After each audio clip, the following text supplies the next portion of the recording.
एक व्यक्ति जो किसी के साथ बुरा नहीं करता, जानबूझकर किसी को दुःख नहीं पहुँचाता, ज़रूरत पड़ने पर लोगों की मदद करता है और दान-दक्षिणा भी देता है, पूरी श्रद्धा से पूजा-पाठ करता है, लेकिन फिर ऐसे व्यक्ति के साथ कोई अनहोनी, कोई दुर्घटना, अन्याय या कुछ गलत होता है, लोगों के मन में एक ही प्रश्न उठता है कि अच्छे लोगों के साथ बुरा क्यों होता है? गौतम बुद्ध के जीवन से जुड़े एक कहानी के माध्यम से हम जानेंगे। गौतम बुद्ध के समय में एक उसका अनुयायी हुआ करता था, जिसका नाम था महाकाल। महाकाल सच में एक बहुत ही अच्छा और धार्मिक व्यक्ति था।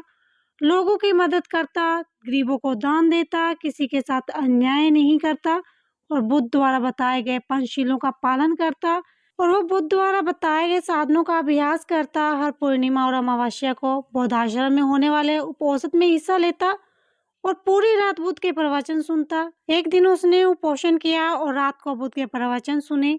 सुबह जब बुद्ध के प्रवचन समाप्त हुए तो आश्रम से निकल वह पास के तालाब में नहाने के लिए चला गया।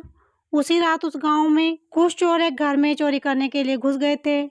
जब वो चोरी करके भाग रहे थे तो गलती से एक चोर का पैर एक बर्तन से टकराया और बर्तन की आवाज से घर के लोग जग गए। चारों तरफ हल्ला मच गया कि गांव में चोर घुस गए हैं। मोहल्ले के लोगों ने चोरों का पीछा करना शुरू कर दिया। कुछ देर तक तो चोर गहने जेब की पोटली लेकर भागते रहे, लेकिन जब उन्हें महसूस हो गया कि अब बचना संभव नहीं, पकड़े जाएंगे, तो तालाब के पास से जाते हुए चोरों ने गहने जेवर महाकाल के कपड़ों के पास फेंक दिए और वहां से भाग गए। जब लोग वहां पहुंचे तो उन्होंने देखा कि चोरी का सारा सामान तो उस व्यक्ति के कपड़ों के पास पड़ा हुआ है। सभी लोगों ने महाकाल को चोर समझ लिया और तालाब से बाहर निकाल कर उसे मारना शुरू कर दिया। वह कहता रहा, मैं चोर नहीं हूँ, मैं तो रात भर प्रवचन सुनकर आया हूँ और यहाँ सिर्फ स्नान कर रहा था। मुझे नहीं पता ये चोरी का सामान कैसे यहाँ आया।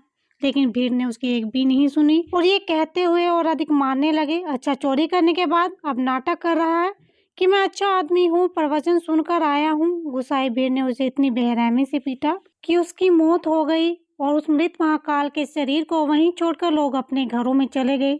सुबह जब आश्रम के कुछ शिष्य तालाब में पानी लेने के लिए आए तो उन्होंने महाकाल के मृत शरीर को तालाब के पास पड़ा देखा। जब पता चला कि चोरी के आरोप में लोगों ने महाकाल को पीट पीट कर मार दिया है, शिष्यों ने बुद्ध के पास जाकर ये दुख खबर सुनाई कि बेचारे उपासक महाकाल को लोगों ने मार दिया है। उसे उस गलती की सजा मिली जो उसने की भी नहीं थी। वो शिष्यों के द्वारा की जा रही अलग अलग बातों को ध्यानपूर्वक सुन रहे थे। तभी उनमें से एक शिष्य ने बुद्ध से पूछ लिया, बुद्ध, ये बात तो आप भी जानते हैं कि महाकाल कितना अच्छा इंसान था। उसने कभी किसी के साथ गलत नहीं किया, फिर उसके साथ इतना गलत क्यों हुआ? बुद्ध ने कहा, महाकाल इस जन्म में तो अच्छा था, लेकिन आज जो भी उसके साथ हुआ ये उसी के कर्मों का फल है जो उसने पूर्व जन्म में किए थे। अपने पिछले जन्म में महाकाल वाराणसी के राजा के यहाँ राजाधिकारी था। वाराणसी के पास एक बड़ा सा व्यावसायिक गांव था, जहां से पहुंचने के लिए एक जंगल को पार करना पड़ता था। लेकिन उस जंगल में कुछ लुटेरे रहते थे जो कि वहां से गुजरने वाले राहगीरों और छोटे व्यापारियों के सामान को लूट लिया करते थे। व्यापारियों ने वाराणसी के राजा से अपनी सुरक्षा की गुहार लगाई तो वाराणसी के राजा ने अपने उस राज्य अधिकारी को कुछ सैनिकों के साथ व्यापारियों के कुछ धन लेकर उन्हें जंगल पार कराने का काम नियुक्त कर दिया। राज्य अधिकारी महाकाल भी अपने काम को पूरी ईमानदारी से कर रहा था। वह लोगों से कुछ धन लेता और सैनिक भेजकर उन्हें सुरक्षित जंगल पार करा देता। एक शाम पति पत्नी का एक जोड़ा अपनी छोटी सी बैलगाड़ी में बैठकर राज अधिकारी के पास आता है और धन के बदले उन्हें सुरक्षित जंगल पार कराने के लिए कहता है। लेकिन राज अधिकारी यह कहते हुए मना कर देता है कि अभी जल्दी ही रात होने वाली है, इसीलिए वह उसकी और उनके सैनिकों की जान खतरे में नहीं डाल सकता। उन्हें जंगल पार करने के लिए सुबह तक का इंतजार करना पड़ेगा।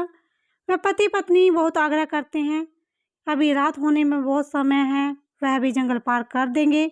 लेकिन राज अधिकारी नहीं मानता और भी सलाह देता है कि वो रात भर ही रुकें, उनके रहने खाने की व्यवस्था कर दूंगा।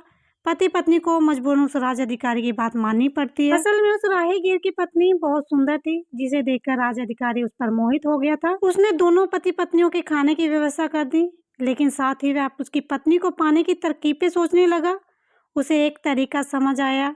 उसके पास एक बड़ा सा हीरा था। उसने उस हीरे को रात में चुपके से उस आदमी की बैलगाड़ी के सामान में छुपा दिया और सुबह होते ही हल्ला मचा दिया कि उसका कीमती हीरा किसी ने चोरी कर लिया है। उसने अपने सैनिकों को आदेश दिया कि हर व्यक्ति का सामान की तलाशी ली जाए। उसके बाद आगे जाने दिया जाए। सैनिकों ने तलाशी ली तो योजना के अनुसार हीरा उस पति पत्नी की बैलगाड़ी में छुपा मिला। राज्य अधिकारी उस व्यक्ति को सभी के सामने ये कहते हुए पीटने लगा कि मैंने तेरे रहने खाने की व्यवस्था की और तूने मेरे साथ गद्दारी की। साथ में उसके सैनिक भी उस आदमी को पीटने लगे और पीटते पीटते उस व्यक्ति की मौत हो गई। बाद में राज्य अधिकारी ने अपने रुतबे और दौलत के दम पर उस स्त्री को अपनी पत्नी बना लिया, क्योंकि पिछले जन्म में महाकाल ने सिर्फ उस स्त्री को प्राप्त करने के लिए उसके पति पर झूठा आरोप लगाया था, बेवजह उसकी निर्मम हत्या कर दी थी। इसीलिए पिछले जन्म में ही उसकी मृत्यु के पश्चात उसे नरक प्राप्त होता है और नरक में बहुत दुख भोगने के बाद उसे इंसानी जीवन मिलता है। लेकिन उसे जीवन में भी उसके पिछले कर्म पीछा नहीं छोड़ते और उसके साथ वैसा ही होता है जैसा उसने उस स्त्री के पति के साथ किया था। महाकाल को उस चोरी की सजा मिलती है जो उसने की नहीं थी। उसने इस जन्म में तो अच्छे कर्म किए, लेकिन उसके पिछले जन्म के बुरे कर्मों की वजह से आज उसकी ये दुर्गति हुई है। बुद्ध आगे कहते हैं, अगर इस जन्म में किसी अच्छे व्यक्ति के साथ बुरा होता है तो उसके पुराने जन्मों के पाप ही होते हैं, जिनका फल उसे इस जन्म में भुगतना पड़ता है। इसीलिए मैं तुम्हें कहता हूँ, अपने आज के कर्मों को सुधारो ताकि तुम्हारे आने वाले जन्म भी सुधर जाएं। बुरे कर्मों का फल हमें ना सिर्फ इस जन्म में भुगतना पड़ता है, बल्कि अगले जन्म भी हमारा ये पीछा नहीं छोड़ते। अगर ये कहानी आपको पसंद आई है तो लाइक शेयर करना मत भूलना। चैनल को सब्सक्राइब जरूर कर लेना।